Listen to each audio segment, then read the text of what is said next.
Cataract অপারেশনের আগে আমরা রুটিনলি কিছু ব্লাড টেস্ট এবং আই টেস্ট করে থাকি। ব্লাড টেস্টের মধ্যে যেটা মোস্ট ইম্পর্টেন্ট সেটা হচ্ছে ব্লাড সুগার নরমাল আছে কিনা, আর ডক্টরের থেকে একটা ব্লাড প্রেশার চেক করিয়ে নিতে হয়।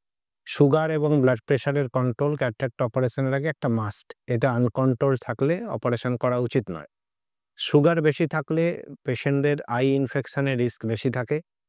সুগার বেশি থাকলে পেশেন্টের উন্ড হিলিং ডিলেড হয়।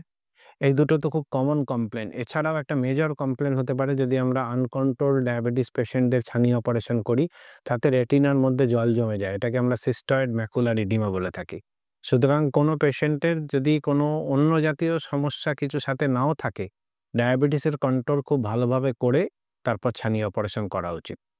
ব্লাড প্রেশারের ক্ষেত্রেও একই জিনিস প্রযোজ্য।